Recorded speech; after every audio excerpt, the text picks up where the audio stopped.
Nako, Hailey, ikaw napansin ko, mahilig ka sa maaasim. Yes, Mami Sue. Ilang asim challenge na ang naipanalo mo dito, di ba? 3! Oo nga, ang galing mo sa maasim, ano? Bakit? Yes, Mami Sue, I'm excited ako ngayon dahil ang all-time favorite nating mga Pinoy na sinigang, may Korean twist. Ay, correct! Dahil ang paborito natin sinigang, gagamitan ng kimchi pampaasim.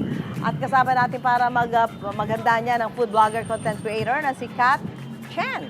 Kat, welcome sa Hello po.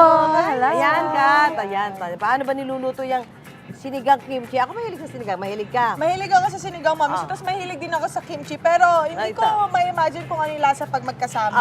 Yeah. Sige pa. Paano ba itong... Sisimulan natin sa sige, mantika. Lalagyan natin ng mantika. Oo. Tapos po meron tayong pork cutlets, sinigang pork cutlets. Pwede lalagay po, i-sear lang po natin siya para mag-brown po. Ayun. Tapos? Ayan po. Tapos lalagyan natin ng sibuyas. Sibuyas. Gigisa po. Tapos, ito yung Kasama kamatis. ng kamatis. Ayan. Kung paano lang din gumawa ng sinigang talaga, Mami Sue. Ganun lang din talaga. Kasi parang nakita ko naman dito, pagkakaiba lang yan, meron siyang kimchi. And then, after nyan, Pagkatapos, lalagyan natin ng broth. Beef stock. Yan. Pork broth. broth. Yeah, pork stock. Bango.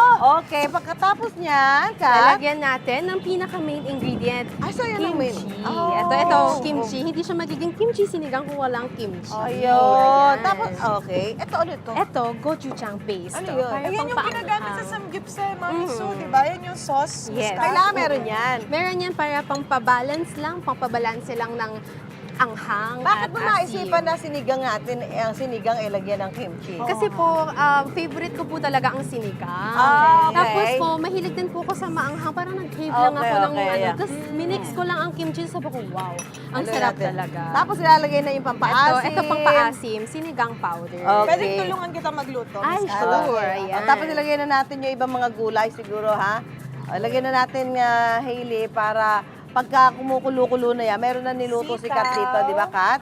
Yes. So, ganyan lang last na po talaga. yan. Okay, last na yung sili. Bakit pag nauna siya, anghang? Magiging iba po yung texture talaga? po. O, lagyan mo na ito, radish, labanos, labanos. at saka itong talong. Eggplant. Napakadali lang naman din pala na lutuin. Kasi talagang ang madadagdag lang, itong, ano tawag din eh? Yung Gochujang at po. saka kimchi, Mami Sue. Yun lang talaga. Gochujang. Gochujang, yes. O, yan, kumukulo na, pero may niluto na si Kat kanina, di ba? Pwede na namin. Para matikman na natin ngayon, Mami Sue. Tikman na natin yung luto na kanina. Kanina Habang na niluluto natin. ginawa pa niya ito. Malaman natin kung medyo tumalab ba yung anghang ng kimchi, di ba? Mahilig ka ba sa kimchi, Mami Sue? Oo. Tikman natin. Ay, nako, ang ganda, ang sarap ng lasa. Kasi maanghang na nga siya. Maasim pa. Pinagsama. Ang dalawang favorite ko na lasa, maanghang at maasim.